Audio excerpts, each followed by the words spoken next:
Hi, and welcome to this week's episode of Money with Alpha.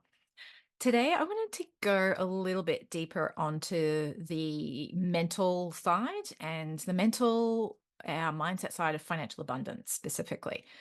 It's something that I've been delving into quite a lot this year and sort of manifestation, abundance, and the belief systems we have, and stories, all of those sorts of things. And I've come to realize that there's multiple elements to this, which is why I talk about the mindset side as part of the program that I've got launching today, actually, which I'm very excited about, called Money Essentials for Business Owners. And we start with mindset because it's so key to be able to set ourselves up to be able to do all the other stuff, which is the money management bits and pieces. And a lot of that is just structures and systems and templates that you can populate, set up, and off they run. But the level of success that we even feel that we have with them starts up in our minds. And so I wanted to go through some of the things that I've found for myself and also working with clients have been really important in terms of that financial abundance mindset. And the first one is probably going to sound a little bit odd, but it's actually good sleep. We work at our best when we actually have had a restorative night's sleep. Our body gets to heal the things that it needs to heal. It sort of cleans the mind out of the things that are not good for us. So there's destructive elements to things in our mind. There's dark places and that we don't like to go, and they are worse when we are tired and fatigued and just working hard, working late. Like I've been making a very conscious effort to try and go to bed a bit earlier. My daughter's just been on school holiday, so I've been able to sort of sleep in a little bit because I haven't had to do school drop off for 3 weeks.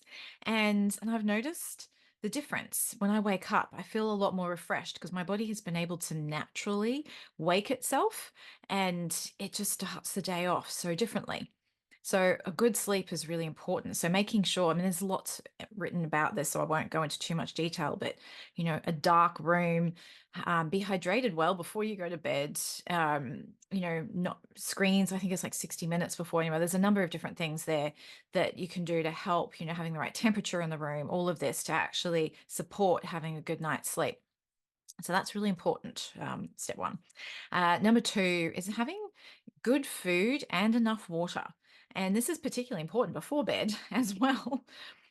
But just generally having food that's nourishing, making sure that we're eating fresh fruit and veg, not overcooking things. I try and eat raw vegetables as well as cooked. Some things you can't have raw, like sweet potato. I like sweet potato, but raw is not good.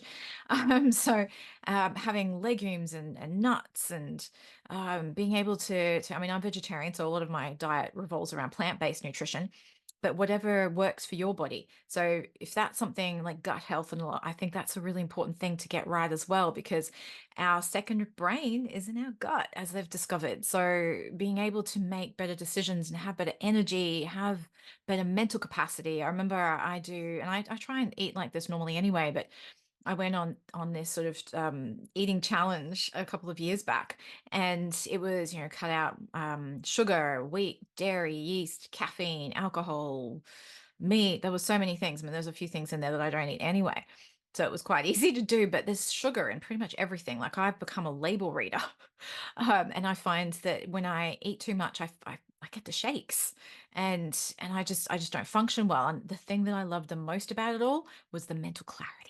So that's another part of it too, to actually help us have that more abundant mindset. So that was number two. Then number three is awareness, being present and aware of what's going on, the patterns in our life as well. If we look at even the patterns in our parents' lives, whether it's our mother or our father, our grandmother and grandfather, like have a look at some of the patterns that have kind of come. Some of them might be cultural, some of them might be gender based. Are you, even in your own life, have you noticed that you get to a certain income level and then things fall apart, or you get to a certain level of saving or investing and something happens and you've got to dig into it? Are there certain patterns and things that repeat themselves that you need to become aware of? Because without that awareness, it makes it really difficult to do anything about it. Then you can start to question the beliefs that you have around money and your identity when it comes to money. The amount of times I hear, oh, I'm not good at math, or I'm not good at money, or I can't understand spreadsheets. And I'm just like going, you keep telling yourself these things, they will be true. So what are the beliefs that you have around that? And then the stories that you tell yourself. Half the time the stories I hear from people, they're not true. They've already actually disproven them in their life. They just haven't been consciously aware enough to connect that disproving with the belief and the story that they're telling. And as soon as you say it, I see these light bulbs go off and they're like, huh, why do I believe that? It's like, I don't know. But now you're aware of the fact that it's actually nonsense. It's not even real. So let's start with awareness. Pay attention to the words you say. Pay attention to the thoughts that you think. Start to look for patterns in your life. And that doesn't mean you need to, be like an analysis paralysis and overwhelm yourself with that, but just be present and pay attention. And that also then means less rushing, which that's something I'm working on. Oh yeah. Anyway, I won't even go down that rabbit hole. But yes, I have a tendency to rush, and I'm just not doing it. I'm like, if I arrive somewhere, I have to try and make sure I leave somewhere on time. And if there's not enough time, then I'll be a few minutes late. It'll be okay. The world will deal. And then I'm usually rushing to get somewhere, and the other person's late. Like, oh my goodness, why did I rush so much? And so things like that's really important, and also making sure that you're aligned with your values. So that's where the awareness comes in as well. When something doesn't quite work, you're like, okay, well, where is this not aligning with my values? And that's why it's really important to know your values, be aware, again, awareness of those values.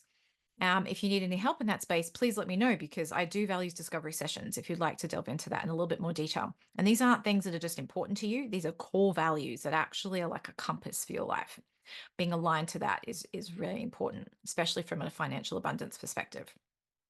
Number 4, meditation. I can't believe I'm saying this because I'm not very I haven't been very good up to this point at doing a lot of meditating. I'm getting better though. And I'm doing it in different ways because I don't always get to do the perception of that traditionally. You're sitting there in quiet, perfect quiet with no interruptions. My life doesn't tend to work that way anyway. And just trying not to think of anything.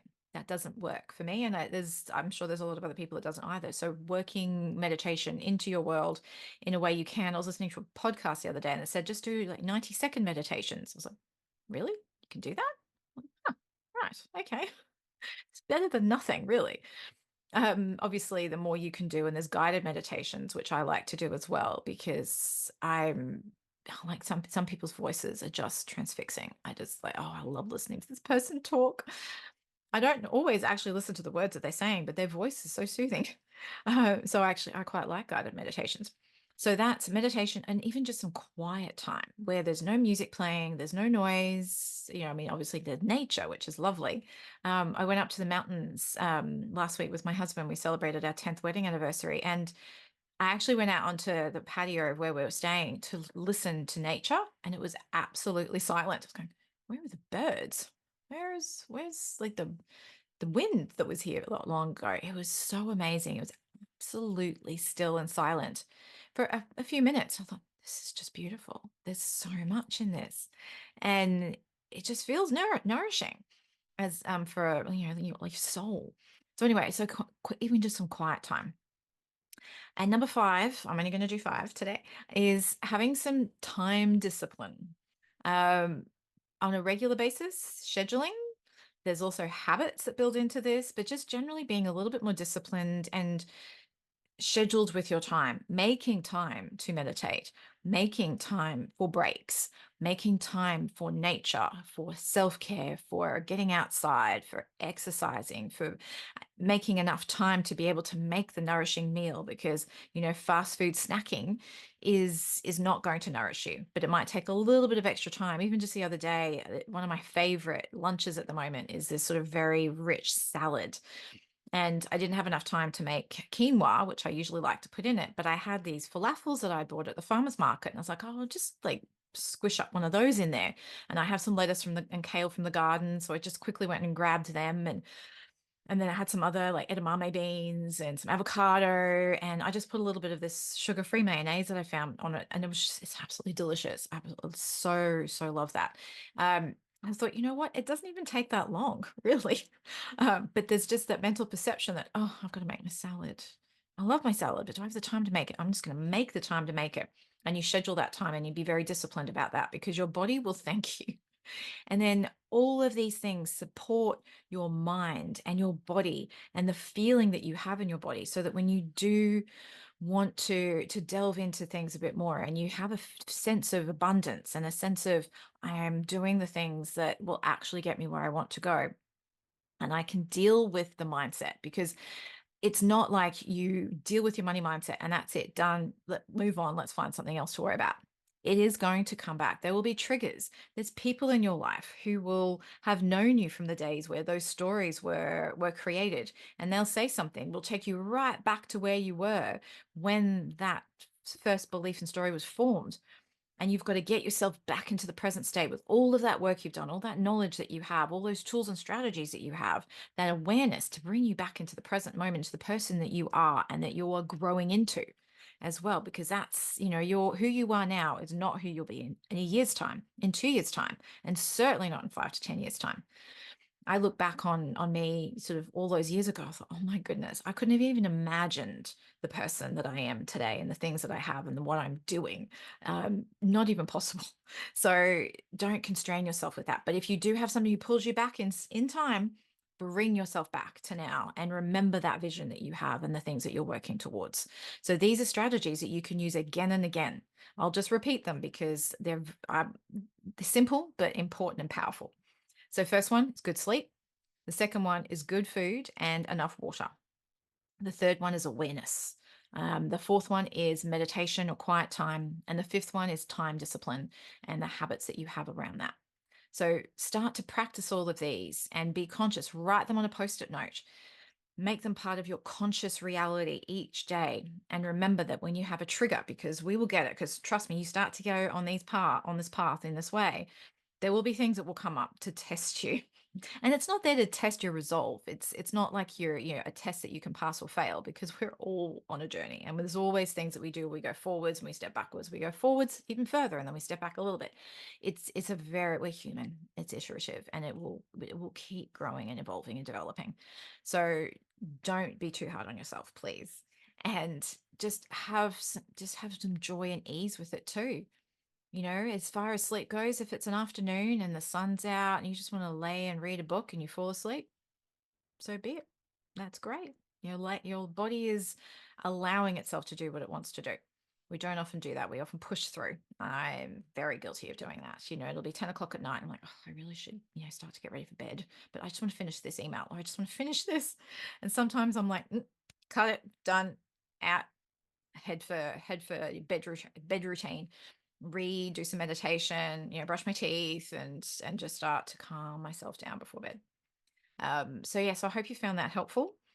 Please let me know if you have a routine that you do that you'd like to share. I'd love to know, because I'm always interested in what other people do and how it works and what they've done over time. And yeah, so enjoy the rest of your week. And if you would like to know anything about the Money Essentials for Business Owners, check out moneyessentialsbusiness.com.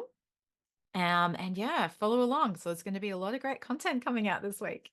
All right, we'll talk to you next week.